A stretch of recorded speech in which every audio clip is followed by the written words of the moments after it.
কাজ নিঃসন্দেহে একটি ভালো গুণ, তবে কাজের চেয়ে উচ্চতর একটি গুণ হচ্ছে অপেক্ষা। কাজের একটি শুরু আছে এবং শেষ আছে, তবে অপেক্ষার শুরু থাকলেও এটির শেষ কিন্তু অনিশ্চিত।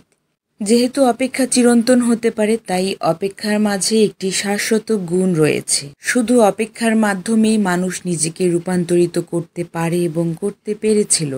আপনার জীবনে সুন্দর কিছু হতে হলে অবশ্যই অপেক্ষা করতে হবে, আর মহাবিশ্বের সব কিছুই এভাবেই হচ্ছে, অপেক্ষার মাধ্যমে। ধরুন আপনি একটি বীজ বপন করেছেন, কিন্তু এই বীজ থেকে চারাগাছ, ফল, ফসল পাওয়ার জন্য অবশ্যই আপনাকে অপেক্ষা করতে হবে।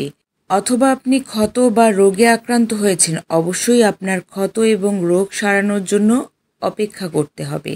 তেমনি কাজের ফলাফলের জন্য প্রয়োজনীয় পদক্ষেপ, পরিস্থিতি তৈরি করে তারপর শুধু অপেক্ষা করা, তবেই ফলটা পাবেন। কারণ অপেক্ষা করার জন্য সেই জিনিসটার প্রতি আপনার অসাধারণ ভালোবাসা এবং প্রতিশ্রুতির দরকার, তা না হলে আপনি অপেক্ষা করতে পারবেন না।